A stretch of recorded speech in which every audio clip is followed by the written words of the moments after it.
Maligayang pagbabalik sa inyo mga nilalang. It's a good day, it's a brand new day. It's a special day na naman. Ngayong araw na ito kasi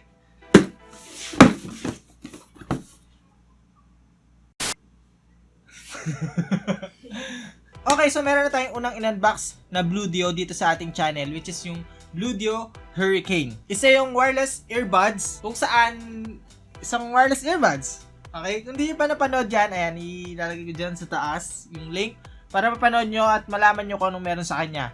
So for today's video, meron tayong another Bluedio item. Maraming salamat sa inyo for making this video happen. So yung i-unbox at i-review natin naman ngayon is isa naman itong wireless headphones. Kaya huwag na natin patagalin pa.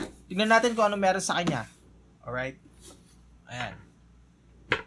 Let's do this, yo!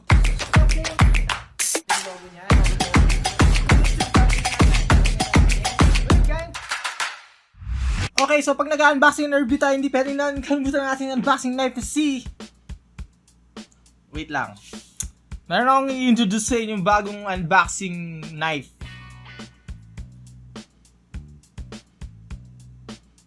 Si Jutz. Our newest unboxing knife.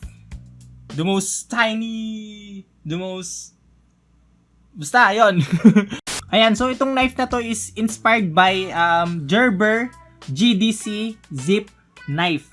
Ayan. Malit lang siya, yan lang siya. Oh.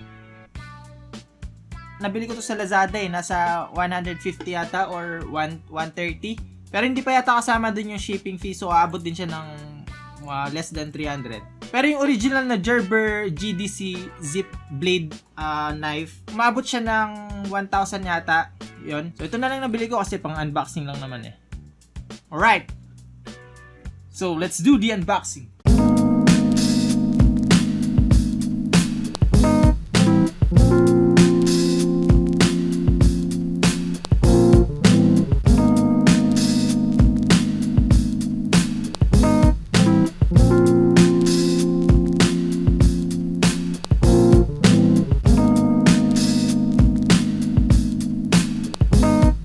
Alright, mga nilalang. So, inside the box, we have the quick start guide. Ito, yung, syempre, importante na sa akin to.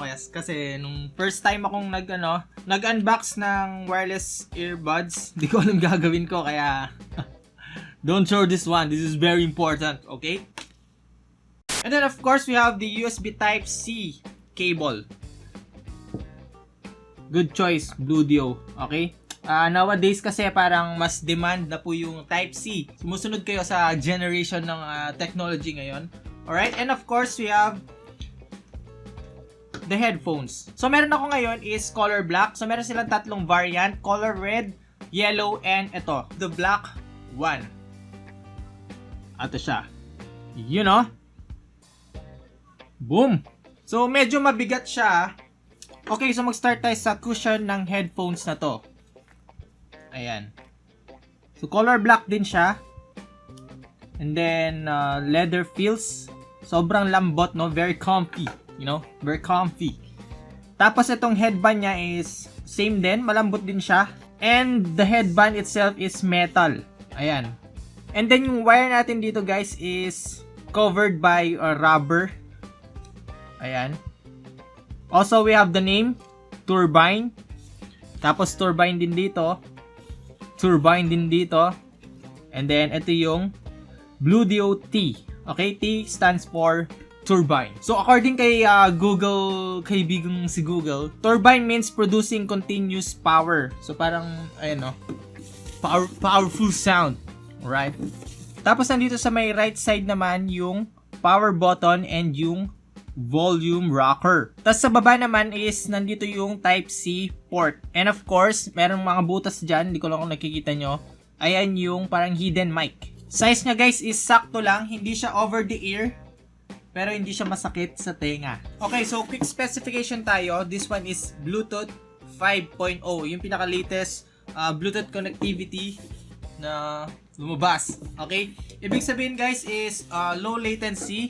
More accurate ito pagdating sa music, or sa pakikinig ng music, di ba? Tapos, mas malayo din yung range niya from your phone or your device na ginagamit. So, at least mga 10 meters. Tapos, meron itong low power consumption. No? Yung mga merong Bluetooth connectivity na 5.0 na, yun yung mga pwede natin siya magamit ng pangmatagalan. Standby time nito guys is 1,000 hours kapag hindi siya ginagamit, kahit hindi siya i-charge ng matagal, no, 1,000 hours yun. Convert mo yun ng ilang days. So, ganun siya. Tapos, you can use it for about 30 hours. 30 hours. And, kahit siguro maghapon mo siyang gagamitin, hindi siya malulubat. And then, you can charge it 2 hours lang. 2 hours mo siya magagamit full charge and then magagamit mo siya ng 30 hours. More than a day. Ayaw niyo yun? Of course, it can answer call kasi nga meron siyang mic. Tapos pala yung power button niya dito is multifunctional button na rin siya. Tapos guys, meron din silang application. Alam ko para lang siyang media player pero I think meron din itong equalizer doon mismo sa application nila. So without further ado, let's test this out. Tingnan natin kung okay yung quality niya. Tingnan natin kung fair lang yung bass and yung treble. Tingnan natin kung masakit siya sa tenga. Tingnan natin kung malakas siya. Tingnan natin kung okay siya. Let's go! Okay, sa pag-prepare naman or sa pagko-connect ng headphones na to sa device natin, hold down natin na matagal tong power button.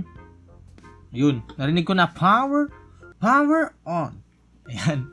Tapos meron siyang light indicator. Okay, so ready to pair na po yung ating device. Ito yun, no? T-monitor. Alright, so connected na po yung ating device. The most important thing pag nag-unboxing tayo ng mga wireless earbuds and earphones is yung sound quality. Are you ready? Huh? Am I ready? Let's test it out, man.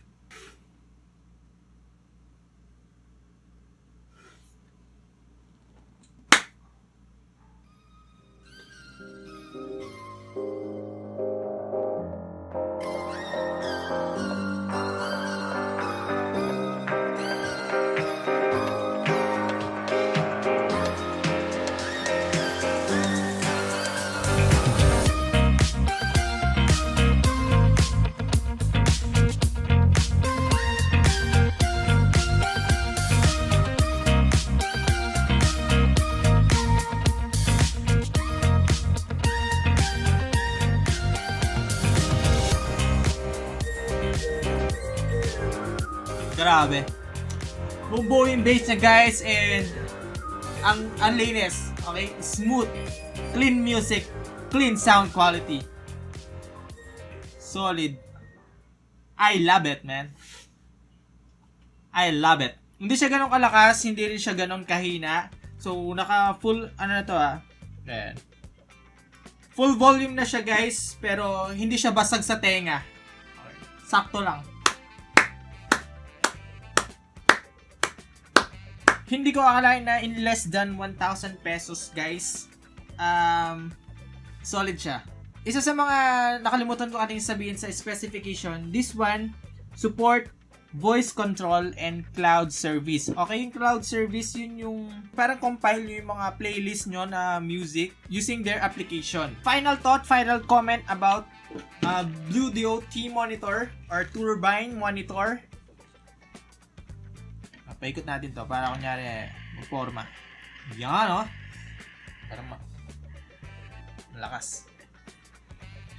Solid. Ang smooth ng sound quality niya, bass and treble, saktong-sakto lang, hindi masakit sa tenga. One of the best sound quality na narinig ko sa mga headphone, lalo na wireless pa ito. And actually, you can use this one, okay, yung Type-C port nila. So kung meron kayong connector na Type-C to 3.5mm jack, pwede nyo siyang gamitin as wired. All in all guys, sound quality is good.